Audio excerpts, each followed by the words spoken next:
রাখবো। আমরা আপনাদেরকে সাহস যোগাতে এসেছি, নির্ভয় দিতে এসেছি যে আপনারা এখানে একা না, আপনাদের সাথে বাংলাদেশের 6 লক্ষাধিক এমপিওভুক্ত শিক্ষক কর্মচারী পরিবার রয়েছে।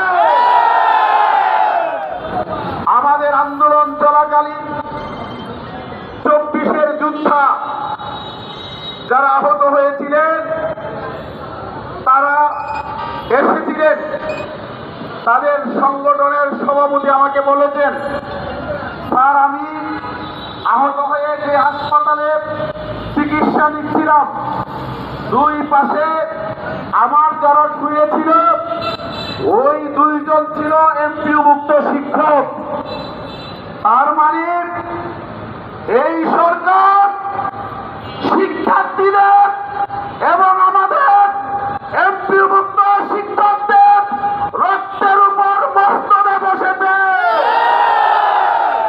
আজকে এই শিক্ষকদের শিক্ষার্থীদের রক্তের মাধ্যমে মস্তদে বসে শিক্ষকদের দাবিদার ব্যাপারে যদি কোন রকমের অনীহা প্রদর্শন করা হয়, শিক্ষকরা ছাত্ররা যেইভাবে আপনাদেরকে মস্তদে বসিয়েছে তারা জানে কিভাবে মস্তদ থেকে টেনে এসে নামাতে হয়।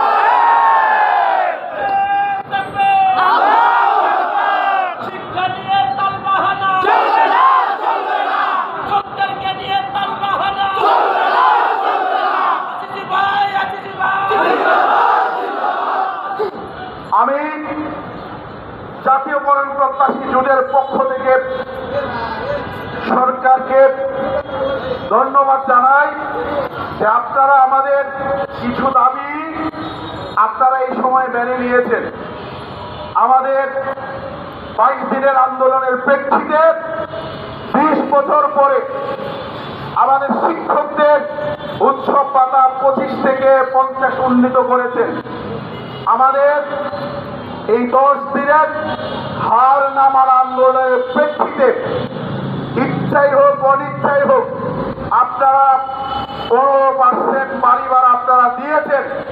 এই জন্য 6 লক্ষাধিক শিক্ষক কর্মচারী পরিবারের পক্ষ থেকে আপনাদেরকে ধন্যবাদ জানাতে চাই। কিন্তু আপনাদেরকে কথাও